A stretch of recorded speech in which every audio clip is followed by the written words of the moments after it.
Welcome everyone to Coaching in Session. My name is Michael Reardon and I will be your mindset coach today. And today we're going to be talking about how to get your life from just surviving and into a life that is going to be thriving. And it's one of those things, especially in our world today, that many people are struggling with. People are struggling to make ends meet every single day, whether it's the house, the groceries, the kids, the family, the pets. You're trying to figure out, wow, I have a lot on my plate. How do I get all of this down? And sometimes it's not so much about trying to scarf everything down, but prioritizing what's going to be best for you to eat on that plate.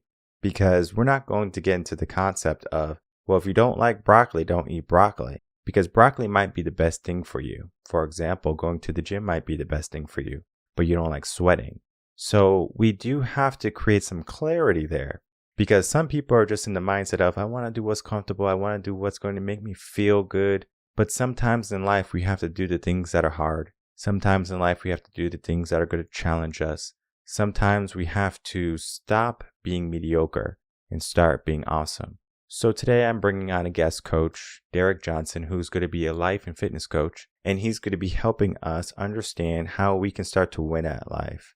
A little bit about my guest. He is a fitness coach that turned life coach because he realized, you know what, there was just something more that I can be doing. He was also in the military, comes from a military family. And that right there is a good thing because you have created discipline. His father was disciplined and he learned discipline as he was growing up. He gives examples in this interview of when he would go over someone else's house and the house is a mess and it's in chaos. And he's like, but my house is not like that. So he learned what was good, what worked, what didn't work. And sometimes we are just so used to the chaos. We are just so used to the mayhem where it's just like, I can't believe you're not getting your life on track. But if you're in the mindset of, well, this is normal because this is how I grew up, you are just living in, all right, this is what society has given me. This is my circumstance. This is what I have to have. Yet we can change any circumstance that we don't want. Most people that I speak with, especially the people who come to work with me, want something more in their life. Most people don't come to me and say, Michael, everything is good. And I just want to, talk to you because I love your voice and I just want to spend some money. No, they come to me with a problem that they need some help in. And that is what I do. I help that person get into the right mindset to take action. But there has to be a start. There has to be a beginning. Where do we begin? I think this episode with Derrick and myself is going to be a great beginning point for anyone at any walk of life because you're going to learn 3 essential skills in this episode today that are going to help you get your life back on track. Now, those skills might not be something that you implement immediately or fully. When you begin to implement at least 3 things, I don't know if you have noticed, we have been hitting on 3 or 5 different things in the past episodes of the podcast because I'm giving people so many different tips, things that they can try. Because yes, I can talk about mindset all day and I can talk about how you're supposed to be and motivate you to inspire you. Yeah, if you don't have anything that you can just take a piece of, a part of, because if there's 3 different things and you try one from this episode and in the last episode, if there was 3 things I gave you, you tried one thing, you are beginning to take the steps to your best life. And here we go into an episode that's going to be another piece of that puzzle into your best life with Derrick Johnson.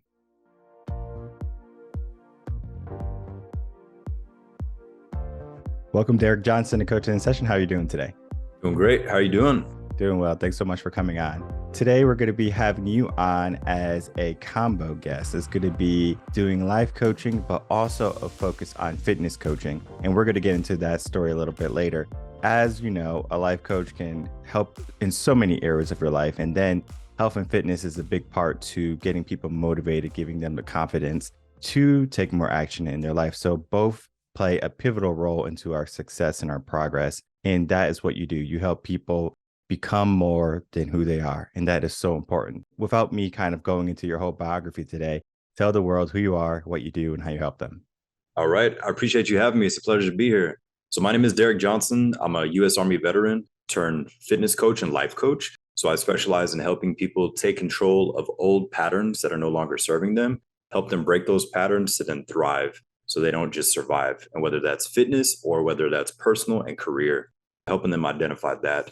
And in the US Army, I did satellite communications. I was always a tech nerd. And then from there, just took it online into business. Always wanted to give clients or just people in general a good user friendly app to do fitness on. And then from there, capitalizing on Zoom to help go dive deeper with the clients in regards to mental health.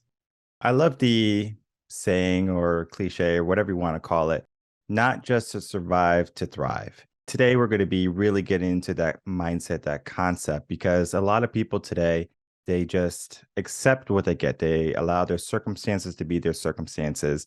They allow complacency. They allow, themselves to be in the rat race, everything that keeps them stuck. So they feel like they can't do anything.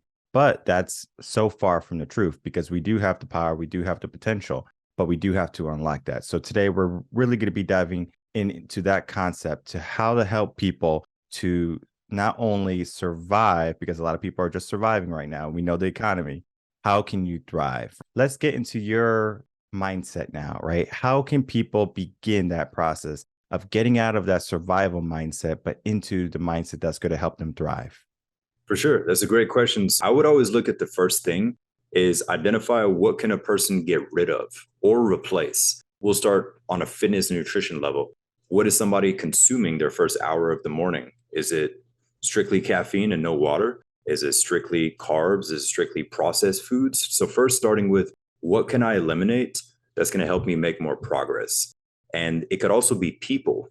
It could also be media. Some people wake up and instantly turn on the news and then their first 30 minutes, they put nothing but toxic information in their mind. Then midday, they wonder why they're so stressed, annoyed, or just pissed off. Realizing number one is what can I eliminate? That could be people, that could be something in their diet, that could be something that they consume on social media, not touching this thing the first 10 minutes to 30 minutes when they wake up. But from there is really identifying what can they get rid of first. I always like to focus on that step one before we add anything to the routine, make any changes, because usually the person is very clear on exactly what they could get rid of or simply do less of or replace. So starting with those things and realizing what is really dragging me down or holding me back. And most people, if they're transparent with themselves, they can always be pretty honest and say, you know what, late night snacking after 9 p.m., watching Netflix on the couch, or the other person's like, hey, I keep hanging out with this family member who pisses me off because they talk about religion and other views. And then everybody's having a squabble, realizing what those things are, and then looking at their routine. I would highly recommend that people do that first, getting rid of some things first, or replacing them with something that's more positive or more empowering. If you can win your morning, you can win your day. And it's so important for people to understand what they're doing in the morning because if they're just waking up, hitting the snooze button, waking up, going on their social media, I know it's enticing. I know you have to check in and see how many likes you got when you were sleeping. It's probably like one or two, but it takes so much of our focus away when we do something like that. Instead of maybe having a to-do list on our side bed table, our end table, whatever you call it in the bedroom where you put your stuff, right? You could have a box, you could have you could have whatever you have, but most people have something they can place things on. That right there can be used for journaling, whether it be in the morning or in the evening. When you wake up, the first thing you do is you're setting yourself up for success. How does that look like? If we now have already went past we got rid of our cell phones, we got rid of snooze button, right? We're just starting in the morning and then we can get to breakfast a little bit later. But how does that look like when we set up our day? I would highly recommend that people wake up at the exact same time, 7 days a week. And it doesn't have to be four, it doesn't have to be five, whatever works for somebody. But if they can do that like clockwork, eventually they will beat their alarm. A lot of people, they change their wake up time every single morning. And then they never really have pure energy until they have Monster, two coffees, and everything else. And then from there, they crash 2 hours later. But their internal clock is just screwed because they always go to bed at different times and wake up at different times. I would focus on the basics. I wake up at 4 every morning so I can have at least my first 2 hours to myself. So 4 a.m., get up, go to the kitchen, hydrate, maybe do some visualization or prayer, take my dog out. Then from there, just walk around the block.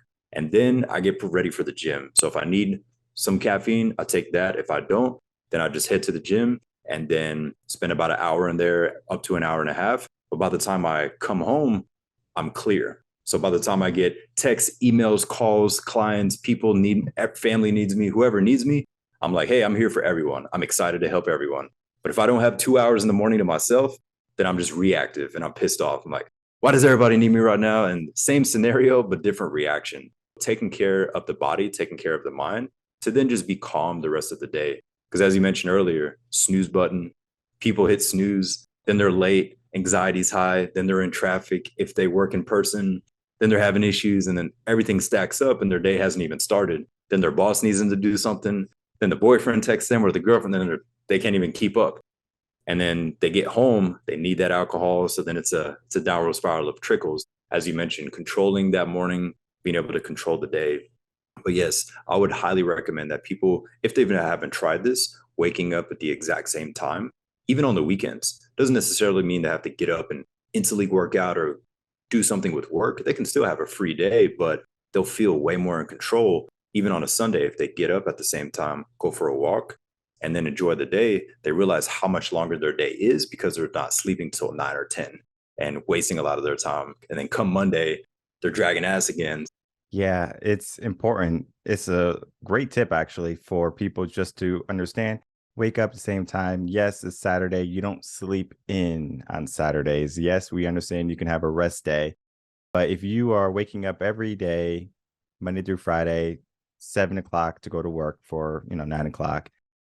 And on Saturday, you wake up at 11:30, 12 o'clock. What did you do Friday night? Did you go to the club? Did you try to turn up? Did you stay up watching movies all night? And then now your sleep cycle is all messed up. I want you to understand that if you mess up your sleep cycle like that, you're literally going to be struggling that whole weekend. And then that's why you hate Monday. I don't hate Monday. When Monday comes, I'm like, all right, Monday's here. To be honest, I work on the weekends too. It's like for me, it's like, yeah, I'm waking up at the same time. Yes, I'm doing the same things, but for me, it's like I don't have any day of the week that I hate, or I have a day of the week that I enjoy. Like, oh, Friday, now I get to relax finally. Or Sunday, oh man, tomorrow's Monday. Like now I got to go to work and I got to suffer. If you're in that mindset, you need a life coach. All right, I'm just throwing it out there. You need someone who can help you focus better because as an adult, especially, you should have that under control. If you're a teenager, you want to do that, okay, live your life for a little bit, but then you have to show up. As you were talking, I was thinking, oh, there's could be so many parents that are going to be like, oh, it sounds nice, Derrick, that you could wake up at 4 o'clock. I have kids and they have all this stuff and they don't have any time in their day.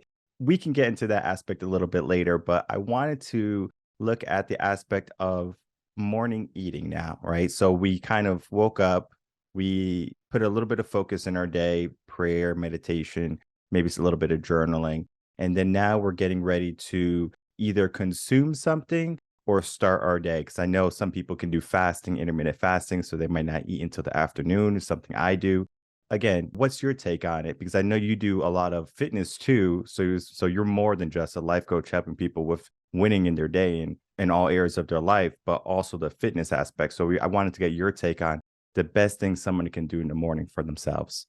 Yes, for sure. I would look at it as their schedule in regards to, let's just say Jimmy's on night shift, Michelle works swing, and then two other people work morning.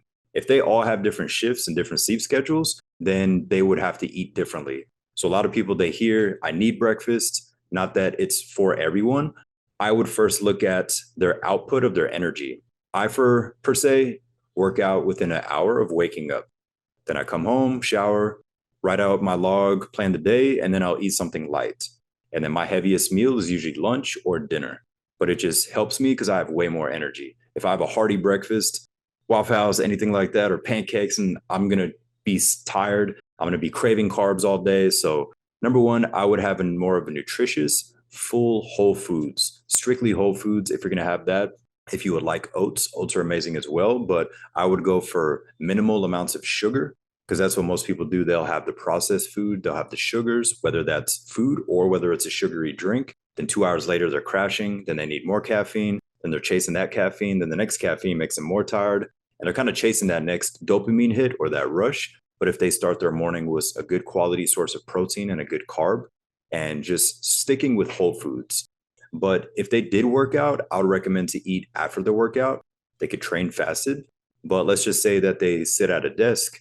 I would recommend that they eat some fruit. So if they do want something sweet, they can have that fruit, which is not going to spike their glycogen and they're not going to have carb cravings 2 hours later. They'll still feel good. But I would base it off of somebody's schedule.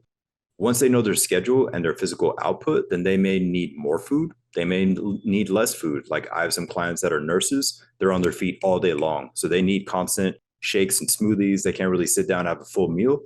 But then let's say Jimmy, per se, maybe he works for USAA or Bank of America and he's at a desk and in meetings all day and he's sitting down. He would really have to pay attention to what he's eating because he's sitting most of the day. And if he is or isn't training, then he would have to have food timing in regards to, hey, am I going to have my heaviest meal at lunch at work, or am I going to wait till 7 p.m. or 8 p.m. to have it? But I would first look at somebody's schedule, but most importantly, eating purely whole foods. And when it comes to consuming liquids, not that caffeine is for everyone, but I would highly recommend that people drink strictly spring water. People have mixed reviews on waters. Dasani's better than this and that. But spring water is from the source. I'm from Florida, so I love Zephyr Hills. Some people say it's like swamp water. I love it because it actually has minerals. But if you pick up a bottle, whether it's glass or plastic, and you turn it around, if it's pure spring water, it's going to give some mineral content on there, which essentially just comes from the ground. And if people just try 1 month of strictly drinking spring water, they'll feel and see a major difference in how their body feels, their skin might feel more refreshed. Like if I drank Dasani or Aquafina right now, my skin could feel it later and I would be bloated. And in my head, I'm like, why is this water making me bloated? It's pissing me off. But if I go spring water, I feel amazing. And then on top of that, just eating more whole foods, staying away from the processed and staying away from the sugary drinks, because that spikes people's sugar, then it drops along with their energy. And next thing you know, they're just looking for carbs and caffeine and they're just riding on that. Also in the aspect of surviving and thriving, right? Because some people just wake up in the morning, I need my coffee so they can get started in their day. Yet for me, I don't need any coffee in the morning. Yes, I drink water in the morning because it makes the most sense. Like you were literally sleeping 6 to 8 hours and you didn't give your body any water. Your body's mostly made out of water. You need some water in your body. So it's like, all right, first thing in the morning, I drink water. I do Mountain Spring Valley is what I do. Dasani is fake water. I don't know. Like every time I drink Dasani, if I have to go to like an airport or something, they got like Dasani or whatever, I'm actually more thirsty after I drink it. Some people enjoy it. I'm not saying like this is a water podcast where we're talking about different types of waters and which ones you should or should not be drinking. You can drink whatever you want. It's your life. But understand that you want to win in your morning, not just with the snooze button, your phone, social media, going to the gym, having that journaling aspect, meditation aspect to plan out your day, but also knowing your schedule, which is important because some people, like you said, don't need breakfast. Because if you're going into a job where you're just going to be sitting down all day, do you really need to eat breakfast? Yes, we know you might have those stimuli that's going to say, hey, you need to eat because you have been doing it. But if you train yourself, you know what? I'm not going to eat breakfast at 7 o'clock in the morning anymore. I'm going to instead eat at 10. Eventually, you're not going to get those hunger signals until like around 9:30. And then you say, I'm going to push it to 11. And you push it to 11, then you're not going to get the hunger signals until like 10. So you can keep pushing it off until maybe afternoon, lunchtime at work. And then what are you eating at work? So understand that too. Some people just pack a, peanut butter jelly sandwich or ham and cheese sandwich. It's probably not the best thing that we can do for ourselves, because then that right there is going to set us up for failure come later in the day, because now we're going to want more carbs. We're going to want the cookies. We're going to want the cakes. We're going to want the donuts before we even get home, because you're going to eat a little bit at work. It's like, all right, I'm going to eat more at home. You might stop on the way. This is where people fail, I think, the most, is that they're hungry. They start making bad choices. They may have to go to the grocery store. So they buy all these things that are not helpful. They buy the Doritos. They buy the Cheetos. They buy all the junk food because that's what their brain is saying. Hey, this is what I need. This is what I need. Instead of you saying, you know what, I packed a salad for lunch, or I packed some chicken breasts, and figuring that out, right? You do have to figure out what foods work for your body. And everyone has foods that work and foods that don't work. So I always tell people to work with a fitness coach, work with a nutritionist that can help you understand that aspect a little bit more. But I want to get into the aspect of parenting before we look at the rest of our day. For parents now, they have their kids. They know if they wake up at 4 o'clock in the morning, their kids are going to automatically have a spider sense. Kids have a sixth sense. If their parents are up, they're up. They're like, oh, mom's up, dad's up. I have to go talk to them. I got to go run around the house. How can they win at their morning? I would highly recommend that parents, and this isn't for everyone, but definitely with parents, is to plan their day the night before. Once the kids are asleep, they can just plan their day and be very strategic with what they want to do when. And obviously, things pop up, the kids need them, they need to go to school. But if they have some structure on, let's just say, 5 tasks that they want to complete for work, for personal, for fitness, they can start to be more aware in the day and say, hey, I have intentionality of what I want to do and what I want to accomplish in that day, opposed to just being reactive to the kids. Because a lot of families, the kids run the house. And with some families, it's the other way around. So, like, I grew up, my father was in the army and my mother's German. So, both are very strict. I was up early and everything was structured. The house was always clean. And then I would hang out at my buddy's house when I was in school. And I was like, whoa, this is dirty. Y'all have no organization, stress levels high. Everybody's running around. I'm like, this is wild. So I wasn't used to seeing that. And then I was like, it makes sense why you guys have so much stress and anxiety. Like, I've never seen your house clean. Looking at that, getting the kids to also do the chores, they're going to learn. It takes some stress off of the parents. It instills the discipline in them. But most importantly, planning the night before and then just having a team effort in the family, depending on how old the kids are. But everybody has some tasks and then everybody feels like they're doing their part. The house is clean. Doesn't matter who it is. Everybody feels amazing when their home is clean. You come home after a long day or school, you're like, it's nice to relax here. Having some camaraderie with the family, depending on their age, but giving everybody some tasks and treating it like a challenge. Hey, can you do this by this time? And having some friendly competition in the home can really help out. And the smartest parents always do that because the kids are like, oh yeah, I'm doing this. And the parents are like, yeah, just keep doing that thing. And they can kick back, playing a mind game and just having fun with it. That's a big thing people miss is just the fun of the day, to treat the day as like a video game. Hey, right now I have X amount of energy. What can I do in the morning? Hey, I feel best with the morning workout. Maybe somebody else enjoys afternoon workouts to decompress from work, or that's when the kids are out at soccer practice and the only time that works for them. But figuring out when works best for them and then planning the day the night before could really help and be very beneficial to people. It is about where they can make time because parents have a very tight schedule sometimes with the kids and all their sports and school activities. So it can be a lot for parents, but you can win at night because if you are, getting the kids ready for bed after you're done reading them a story, you have a choice. And some parents do really good at not being on their smartphones after the whole day is done. And they're like, okay, I'm not gonna look at my smartphone. But some just go on YouTube and TikTok and stuff like that, and they'll waste that precious time right there to set up their tomorrow. When you wake up in the morning, typically parents now, you're just kind of like, whoa, I have to do everything instead of you planning out saying, well, I know what I have to do. And then so if you have to make their lunch, if you have to go to the grocery store later in the evening, you have to do that. It's not like, oh my God, I have to do it. That stress level is there because you're trying to remember everything and it's not written down.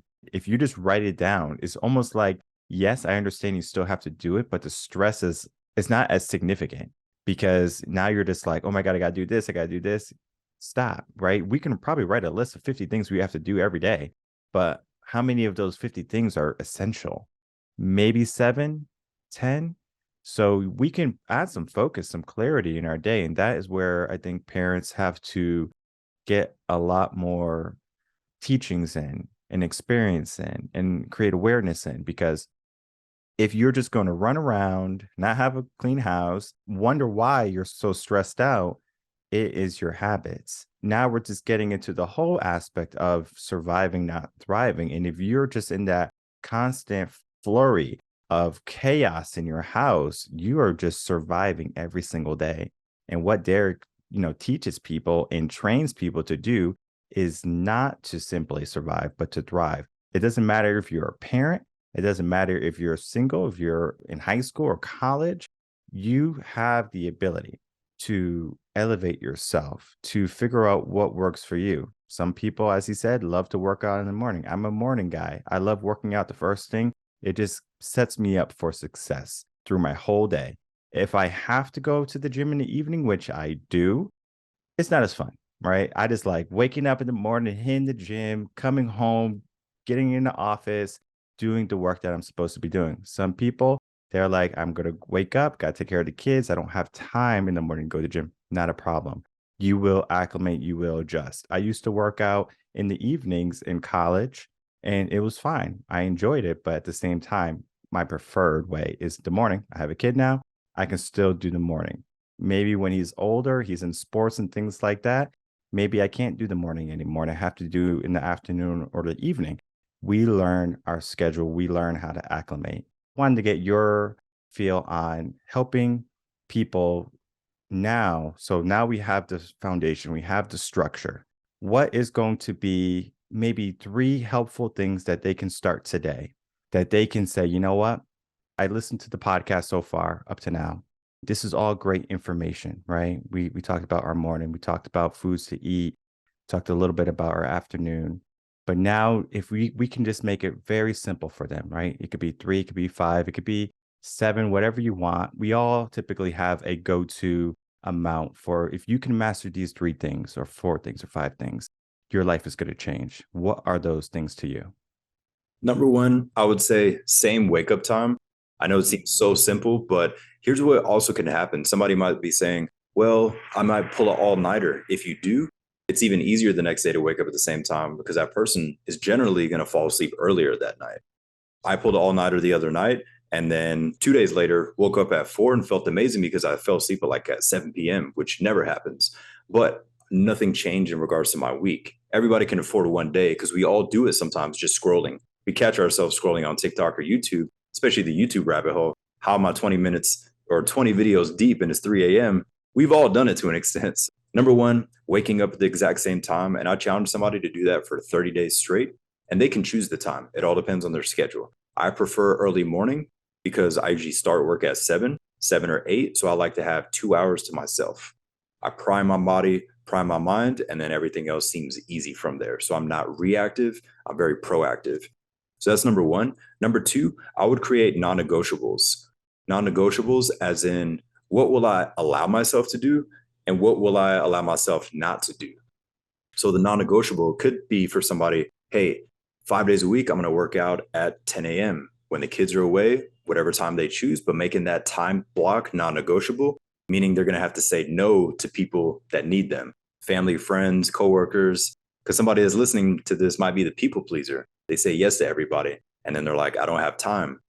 They probably do have time, but they spend too much time saying yes to everyone else. And then they kind of neglect themselves. And then once everybody's in bed, they're like, wow, I haven't worked out in 3 weeks. No wonder my stress is high because I keep saying yes to everybody else, showing up to these functions and all this stuff, challenging people to say no more. Say the word no to people.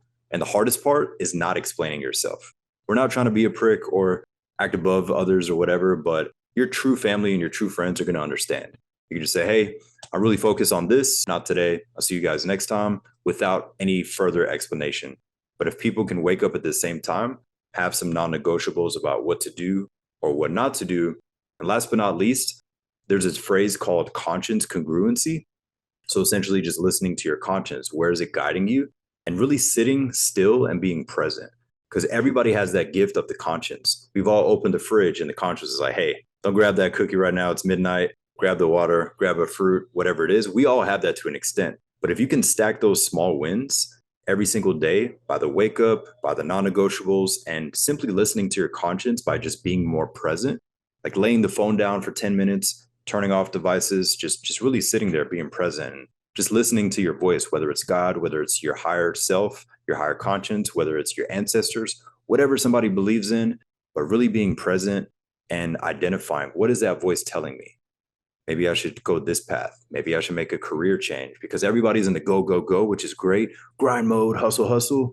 But a lot of people are never present. They're with family and friends, but you could tell they're somewhere else. You're like, huh, what'd you say? Because you could tell they're just thinking about something else. But if they can challenge themselves 10 minutes a day just to sit and be present and see what they feel, see where they're being pulled and drawn to, and see what they're being repelled away from, they can gain a lot of clarity from that. What helps me become present is number one, hydration. But number two is spending more time outside, no matter if it's sunny, no matter if it's raining. Like when was the last time most people listening have been outside barefoot in the rain and just stood like this and let the rain hit them? Like probably haven't done this since they were kids or teenagers, but going back to the basics of nature and grounding ourselves to then just closing our eyes and thinking about what we feel and just being present in the moment. 10 minutes. Everybody can find 10 minutes. And on top of that, just getting more sun. Same wake up time, creating some non negotiables about what to do or not to do. And then last but not least is just that conscious congruency, listening to the conscience more, because the reason people have tons of anxiety or less confidence is because they always take the wrong route when their conscience says, don't do this. They do it over and over. I'm going to do it next Monday. You know what? One beer won't hurt. This won't hurt. Anytime that voice starts to start, halt it and just take a step back. The more that people do that, the more small wins they get, the more it's going to stack up where they can build momentum. Because a lot of people, they've just been stacking losses by not listening to their conscience. And some people could say they're listening to the enemy. And that's why they're drifting to a side that they're not wanting to be or becoming the person that they don't want. But taking a step back, really being present. Being present is one of the rarest things nowadays, because you could always tell. You go in public to a restaurant, the entire family is on a device. Even the baby is on an iPad. Like, everybody's like this, everybody's head is down. The server's like, so are you guys ready? Nobody's even present. Like, might as well just stay at home and be in the rooms. Just being present in the moment to be there with others, and most importantly, be there with yourself to see what your inner voice, what God, whatever higher energies someone believes in, just really being present and taking that in, because those moments are crucial. And in those moments, somebody might realize how long they have not really been present, total quietness. Another person might say, hey, I started crying for no reason because they realized they just needed to release. Another person might just start laughing. Another person might think of their grandma and it's like, oh, I haven't called her in a while. A lot of things will start to come to mind just being present. It's very difficult because we're all addicted to our phones and devices and social apps, but challenging everybody to lay that down, be present, and see what comes to mind. Ideas, visions, goals, whatever it is, but those moments will give you a rush, will give you chills. When we look at our phones, it's like the zombie apocalypse, right? Everyone's just on their phones. They're just kind of like not there, right? Being present is going to be the start for many people to get into that mindset journey that they want to be in or be living in. That's going to be maybe the key that opens the door from getting out of that survival mindset into that thriving mindset. Your number two, right? Creating non-negotiables is so important. For me, I call them rules. I just say, this is a rule. I got to go to the gym 5 days out of the week. And if I don't go, then, that's on me. I have to take extreme ownership there. If I miss Monday for some reason, I understand life happens, right? Monday, I miss it. I typically don't go on the weekends. I guess my Saturday is a gym day now. I just say 5 days out of the week. You don't have to say you're going to the gym Monday, Wednesday, and Friday. You just say you're going to the gym 3 days a week, and then you just commit to that. Now, you can have a schedule, which helps, saying you want to go Monday, Wednesday, and Friday. But if you miss a Wednesday, don't, say, oh, what's the point of going to the gym anymore? Get out of that mindset. Yes, we know you made a little mistake. You slipped up, but you can get back on the horse. And it's better to keep on going, keep on moving, and not just stop. Say, oh, I missed a day. Oh, well. And then it's a habit. Create the habits that are going to lift you up, not just keep you down. If you make a mistake, we all make mistakes. No one is perfect. We are imperfect, but that is the best thing that you can be, imperfect, because then you can always strive to be better. I love where this conversation went today. We talked about getting out of our current circumstance and going into a new circumstance. And you gave some great examples, great tips. We talked about different family structures to help people in all different realms of their life. As we begin to wrap up this episode, I would love to get some final words from you. And then, of course, please tell the audience where they can find you. For sure. So my challenge for everyone is to take action on at least one thing that they heard today, whether they watched it or listened, just one thing. I would say number one would be the wake up time. I know seems so basic, but if people can go back to the basics, spend more time in the sun, take off your shoes and socks, be in the grass, be outside with the kids in the sand, like be present, wake up at the same time, and just really go back to the basics. Because I know that there's a lot of modalities and trainings and new books and all this. There's a lot of new stuff, but people that thrive, they've literally been doing the same basic steps for decades and they kill it. And people are like, that's what you do? And they're like, yeah, they wake up at the same time, they work out, they do this. And it always seems very simple from the outside. But if people start to do it, they start to feel in control. So whatever you can start to control more, focus on that. Second most important is stop focusing on what you can't control. So me personally, I don't watch the media at all. unless it relates to like financial market or something specific or weather if I'm going to go somewhere. But besides that, honestly, don't know what's happening in the world because I don't have control of it. I'm not saying that's for everyone, but I just don't let negative stuff get into my head. If I see it, it's by accident on Instagram. Like, oh, so and so, this happened, cool, and then I just keep going. So it's more of a surprise. I don't put that into the mind. And then last but not least, in regards to where to find me, the number one way would be Instagram. That's my favorite app, but is Fit with the Derrick 2 with the number 2. So Fit with the Derrick 2. On there, I post a lot of content in regards to mindset, post a lot of different exercises that people can try out, whether it's at home, body weight, or in the gym. And then most important is just providing value and interrupting people's news feeds with some positivity or that wake up call. Somebody might have a day they're slacking. They see your post, they see my post. They're like, all right, these guys are on it. They said they're going to train 5-6 days a week. What am I doing? So having some good competition, some good camaraderie is what it's all about. Perfect. I will definitely throw all those links in the description box below. And we are going to get people into trying something new today, right? So whether it's going outside barefoot and just feeling the rain, right? Some people get wet, some people feel the rain. And it's important that we feel life again. We shouldn't have to struggle. We shouldn't have to just scrape by.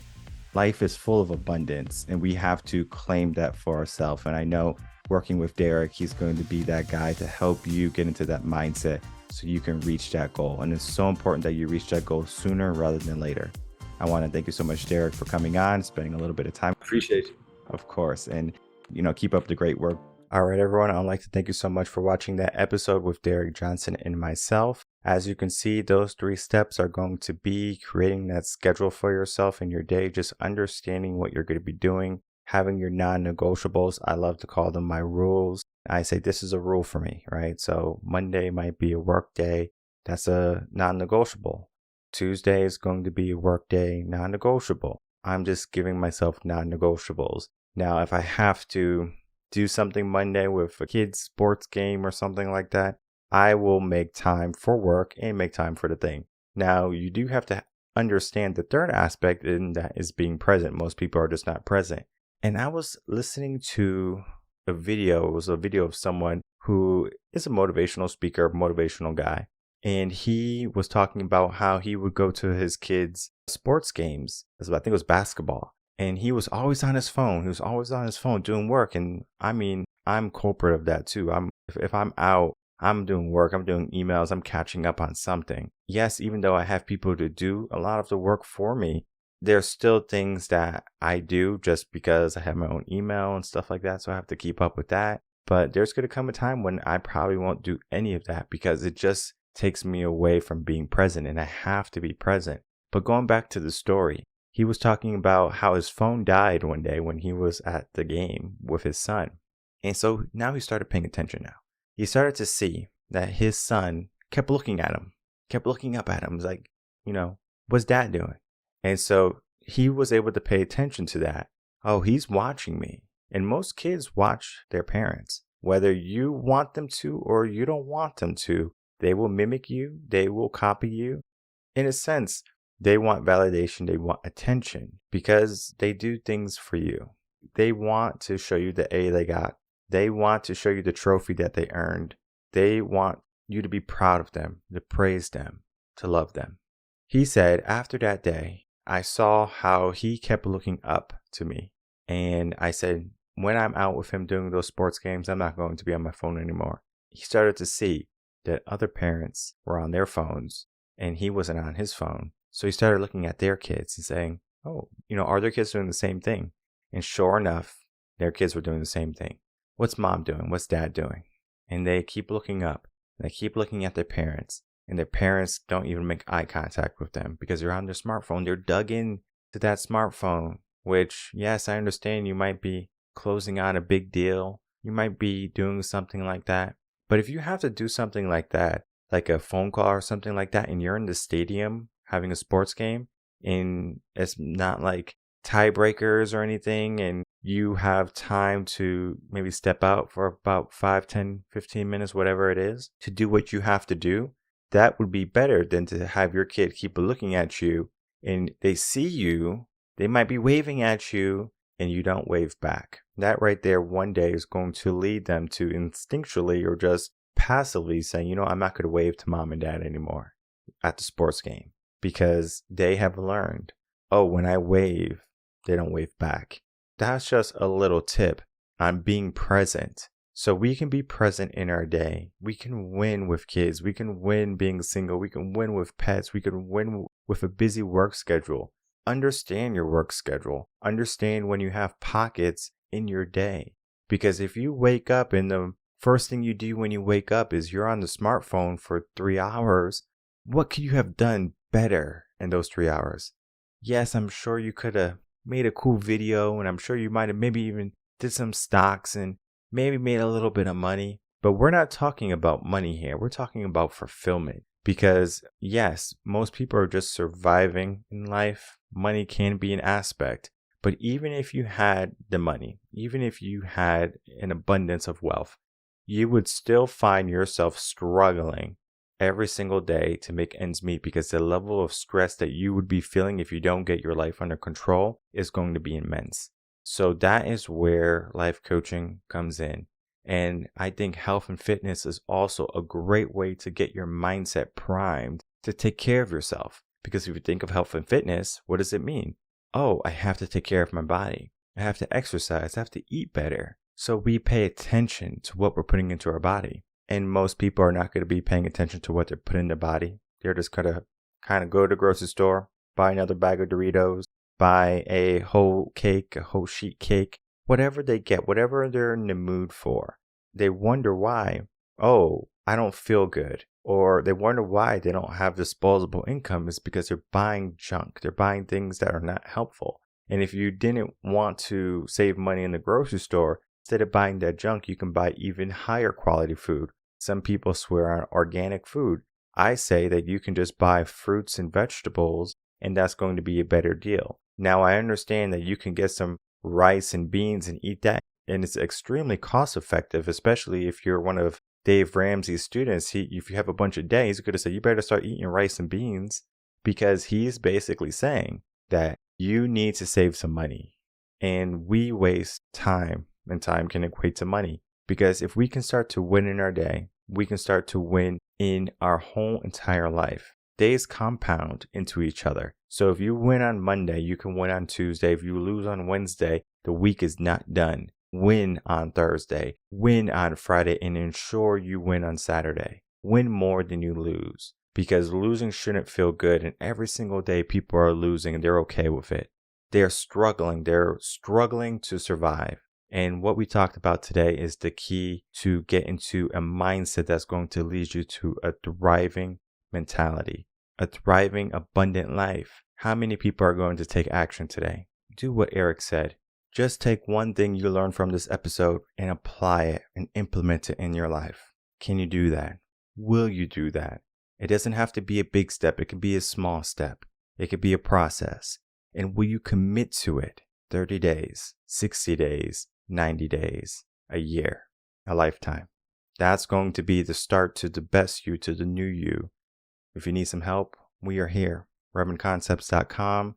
Check out Derrick. All his links are in the description box below. Again, follow him on Instagram. Be a part of the mission. Be a part of the movement to get you out of the mindset and the life that is simply surviving, and get into the life, into the mindset that's thriving. My name is Michael Reardon. I'm a mindset coach. If you have any questions, you can email me coachinginsession@gmail.com, and I'll see everyone on the next episode of Coaching in Session. Until then, everyone take care.